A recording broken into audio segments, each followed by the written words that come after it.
लेकिन कम से कम हम लोग सब प्रयास करेंगे तो कम से कम इन भर्तियों की विज्ञप्तियां जारी हो जाएंगी, जिसमें स्कूल व्याख्याता 6,000 पदों पर है, 48,000 पदों पर तृतीय श्रेणी शिक्षक भर्ती है, वही 5546 पदों पर पीटीआई है, लाइब्रेरियन, प्रयोगशाला सहायक, फायरमैन, मोटर वाहन उप निरीक्षक, कई ऐसी भर्तियां जो प्रक्रियाधीन है।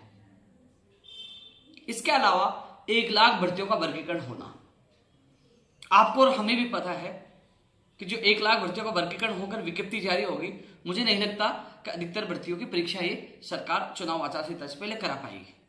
लेकिन कम से कम हम लोग सब प्रयास करेंगे तो कम से कम इन भर्तियों की विज्ञप्तियां जारी हो जाएंगी, परीक्षा तिथियां जारी हो जाएंगी, तो युवाओं के सामने एक लक्ष्य भी निर्धारित हो जाएगा कि हाँ, मेरे विभाग की इतने पदों पर भर्ती आ रही है, अब एग्जाम है तो वो भी तैयारी में जुट जाएगा।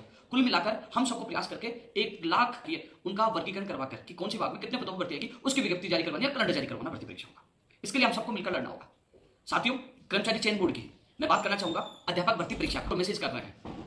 मैंने पहले भी आप लोगों को बताया था कि 10 मई को इस संबंध में हम कर्मचारी चयन बोर्ड का घेराव करने जा रहे हैं। कई लोगों को मैसेज ये प्राप्त हुए कि 10 मई को क्यों, उससे पहले हम लोग अध्यापक भर्ती परीक्षा के परिणाम के लिए घेराव क्यों नहीं करना चाहिए। बहुत लोग मैसेज आ रहे हैं, लेकिन साथियों मैं आपको बता दूं, क्योंकि घर बैठे कमेंट करना और धरातल पर संघर्ष करने दोनों में अंतर है।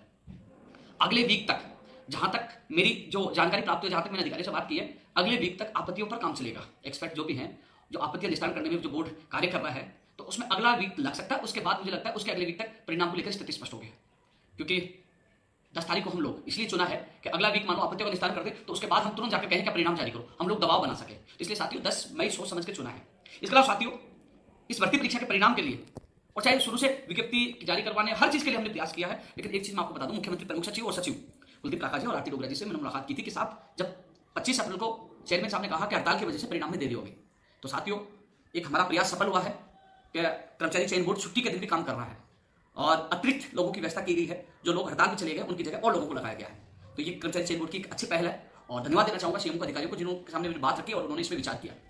साथियों, आपसे ज्यादा चिंतित मैं भी हूं कि अध्यापक भर्ती परीक्षा का परिणाम जारी होगा और सबसे बड़ी बात है कि 2 गुना का यानी कि 98,000 लोगों को पास किया जाएगा, क्योंकि